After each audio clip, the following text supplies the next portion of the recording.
This is home. Twin States News starts right now. As Reconciliation Week continues in Meridian, the community remembers the 6 victims of the 2003 Lockheed shooting during a luncheon this afternoon. Jasmine Stevenson has more. Stacy Miller is the daughter of Reverend Charlie Miller, one of the 6 victims of the July 8, 2003 tragedy. Miller shares her thoughts on the upcoming anniversary of the shooting. My thoughts have been that we want to make sure those lives that were lost were not in vain, that we are continuing the legacy of not only my father, but the others victims as well. So as the anniversary draws near, needless to say, it will always be on my heart and mind. The keynote speaker of the luncheon, Pastor Jarvis Towner, was an employee at Lockheed at the time of the tragedy.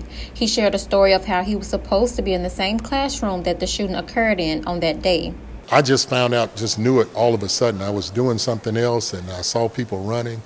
It really wasn't until after the shooting that I knew that it was a shooting. And then it's just shock. And especially to find out, friends that you've known for years were gone. With the continued spree of the mass shootings across the nation, Stacy Miller hopes that she can make a positive impact through the Reconciliation Week. Well, it saddens my heart that our country is in this condition. But again, as I refer to what the speaker says, what are we doing about it? Are we just monitoring and just feeling sorry? Are we being active and trying to do some things to make positive changes? So I want to be a part of positive change and hopefully impacting others so they would not feel like they have to get to that point. The week celebrations continue on Friday with the mayor's breakfast and a panel discussion on reconciliation. Jasmine Stevenson, Twin States News, Meridian. Meridian Public School District leaders coming together today to set goals and share ways to improve education for students this upcoming school year. Twin States News' Donisha Branham has more on the district's goals. The Meridian Public School District's leaders gathered for their administrative retreat to kick off the 2022-23 school year. The theme for this year is inspiring and developing excellence through trust and unity for their students. Today we've gathered together as a team of leaders in the district to work and discuss and about processes that we're putting in place. And it's all involved around our goal is to inspire, to develop, and motivate everyone to be leaders in our community and in our school. Annual retreat is a way for the school leaders to come together and share and learn new ways to help and improve their students' education and school experience. One of the things that we did at the end of the school year that we sat down as a team to discuss what our goals and our vision for the upcoming school year. And we talked about inspiring and motivating our students and motivating our staff. And that's our ultimate goal here, is to inspire, to educate, and to empower our students and, of course, the staff in the district. Trust and unity are the main goals the leaders are aiming toward. They detail exactly how they plan to implement that in their schools. Coming into a new school year, we have several students coming from Carver and T.J. Harris that haven't been with us. So it's a new transition for them coming to Magnolia Middle School. So one of our goals is to make sure that we establish trust and unity as we reach our goal of excellence. So we want to do that with our students coming and our students that are already there, as well as their parents. The administrative retreat will end on Friday, July 8th. Donisha Branham, Twin States News, Meridian. Meridian Community College will host a groundbreaking for the Citizens National Bank Sports Complex next Friday, July 15th. The event will take place at 9:30 a.m. The public is invited to come out and join in on the event. Northeast Lauderdale High School announcing the Hardwood Club will host a community yard sale on July 30th. They're inviting the community to come out and sell or shop. The yard sale will take place at Northeast High School from 8 a.m. to 1 p.m. The Meridian Police Department is asking for your help. A 26-year-old man goes missing, with officials eventually declaring him dead years later, still with no trace of him. Here's this week's The Cold Case Files. On August 16, 2011, 26-year-old Julius Tadarius Jones was reported missing by a family member. It was reported that Mr. Jones was last seen on Sunday, August 14, 2011, near his residence in the 1200 block of 39th Avenue with an unknown female. He was last seen wearing a white t-shirt, cargo shorts, and plaid flip-flops. Mr. Jones and his Buick Century was listed on a nationwide network as being missing. Several sightings were reported to the Meridian Police Department, but were either not confirmed or a case of mistaken identity. Mr. Jones' vehicle was eventually located on the east side of Meridian, but no evidence was obtained to indicate his whereabouts. All tips and leads into the investigation were followed, but all led to a dead end. Mr. Jones is still listed as a missing person, but was officially declared deceased on February 11, 2019. Investigators believe that foul play was involved in the disappearance of Mr. Jones. A cold case is a crime that has not yet been fully resolved, but remains open pending the discovery of new evidence or new witness testimony.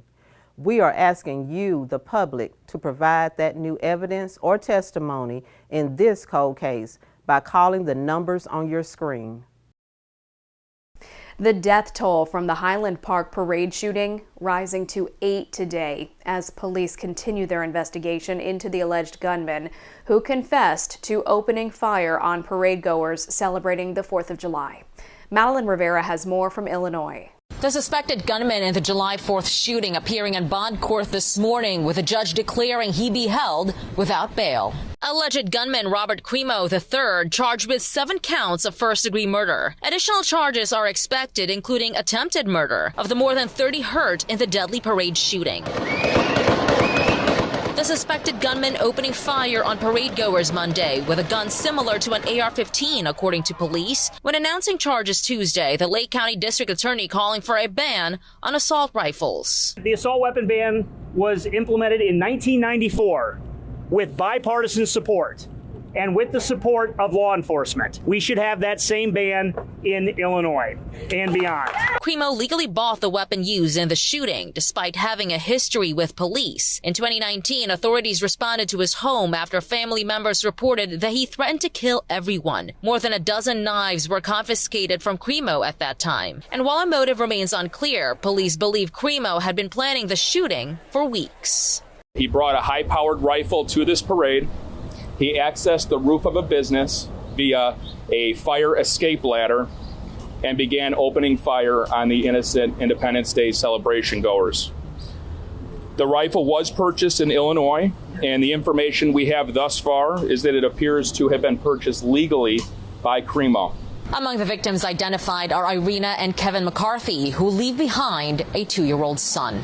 In Highland Park, Illinois, Madeline Rivera, Fox News. Average gas prices are slowly coming down, but the high prices continue to financially strain Americans. The president is continuing to call on others to help fix gas prices and is rolling out the last part of his spending bill he claims will make the economy work better. Lauren Blanchard is in Washington with more. President Biden on his way to Cleveland, Ohio Wednesday, he and his administration have been trying to convince Americans they have a plan to fix the economy and put money back in wallets. This program will provide financial relief to millions of workers in multi-employer plans who face significant cuts to their pensions through no fault of their own. While Democrats were hoping to get a bump heading into the midterms from recent Supreme Court decisions, a Monmouth University poll taken during the same period the abortion ruling came down showed voters are focused on their bank accounts, with gas prices, inflation, the economy, and everyday bills as the top 4 concerns. I'm trying to shop all the sales, buy one, get one free. Whatever chicken was on sale, burgers on sale. Although gas has now dropped to $4.77 on average for regular, down from over $5 a gallon, it's still far higher than just a year ago. Even without a recession, based on how things are looking, we could see sub-$4 prices by the end of the summer. According to Monmouth, there is a nearly even split on which party should control Congress. If the base is upset at the White House for not fighting hard enough for them, and if the population is upset about the economic situation in the country, the Democrats are staring at a disastrous situation in November. According to that same poll, a staggering 88% of Americans believe the country is headed in the wrong direction. In Washington, Lauren Blanchard, Fox News. Ukraine is getting pounded in the east, with the Russian offensive intensifying as they move from city to city, hoping to take all of the Donbass region. Nate Foy has more from Lviv, Ukraine. Russian forces are now pushing for all of Donbass, using heavy artillery and missile attacks in the city of Sloviansk. The governor of the Donetsk province now telling 350,000 people to evacuate the city for their own safety and the benefit of Ukrainian forces. We've had shelling on civilian infrastructure and it endangers lives. When they evacuate, we will be able to concentrate more on our enemy. Ukraine still controls half of Donetsk province.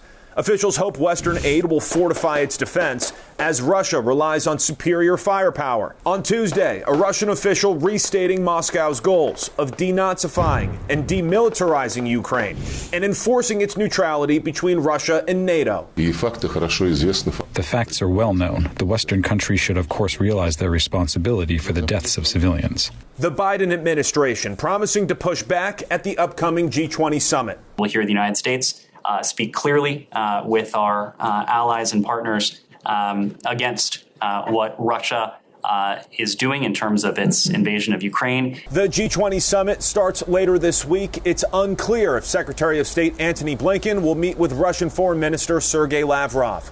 Reporting in Lviv, Ukraine, I'm Nate Foy, Fox News. Your complete forecast is next. Plus, Florida getting some help keeping its beaches clean with some new technology. Stay with us.